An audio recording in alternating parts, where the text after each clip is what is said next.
lady yields, I now recognize Mr. D'Esposito from New York. Well, thank you, Mr. Chairman, and I want to start by thanking you for your leadership, because I think one of the most important things that we're addressing today is leadership. There's so much to talk about. It seems like over the last few hours, we've spent time going back and forth about funding for Border Patrol agents. What we've failed to recognize is that we could provide all the funding that we want for Border Patrol agents.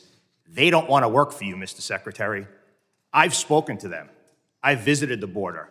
In fact, I visited the border before even having the honor to serve as a member of Congress. I proudly served the New York City Police Department as a detective for over a decade. So I got to speak to these individuals cop on cop. They don't like how you're operating. They don't like how they're being treated. And there are many people in this room that have served this nation in our military, have served in law enforcement. And I will tell you, there is nothing worse. There is no more terrible feeling than going out each and every day and having that understanding that your so-called leader doesn't have your back. And that's exactly how they feel. We talked, someone from the other side of the aisle mentioned the fact that the border is just part of the news cycle.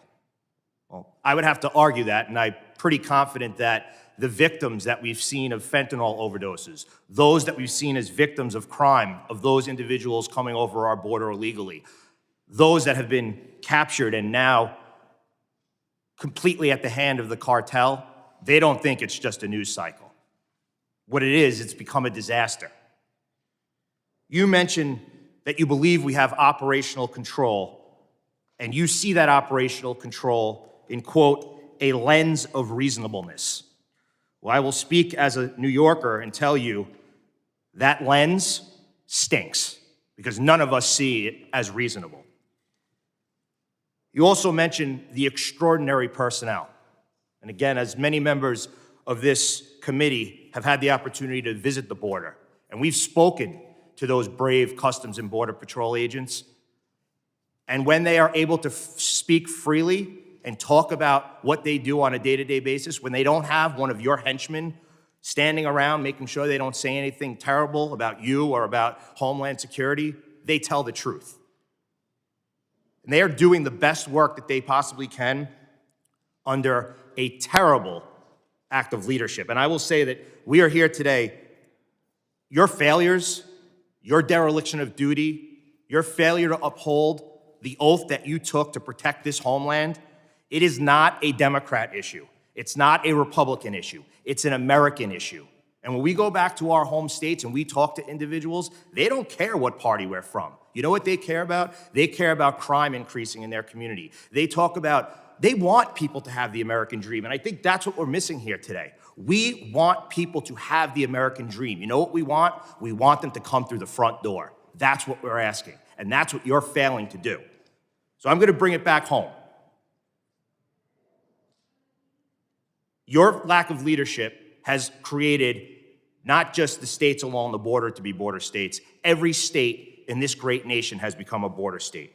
In New York City alone, there are projections that the city could spend up to $1 billion, with a B, to support more than 50,000 migrants that have arrived over the past year. Now there's talk that they actually want to take these migrants from New York City and bring them to the Nassau Coliseum right in the middle of my district. So I have to ask, have you or any member of your administration been in talks with New York City to move these migrants from New York City to the Nassau Coliseum? Congressman, not to my knowledge, but the... Okay. And I have to say, in what world, because if there's no discussions, it's a yes or no question. In what world do you think that housing migrants in a sports facility is a good idea? Congressman, the issues that you speak of very strongly reflect the dire and decades-long need for immigration reform. We are working within a broken immigration system. We're also working with a broken, Mr. Secretary, with all due respect, we're also working with a broken border. And when you took the oath to be the Secretary of Homeland Security, it is your job. When you wake up in the morning, every waking hour, you should be dedicating it to protecting our border and to make sure that this homeland, the homeland that we all represent, is secure. And you're not. You're failing it, you're failing Americans, and you're failing your oath. Mr. Chairman, I yield back.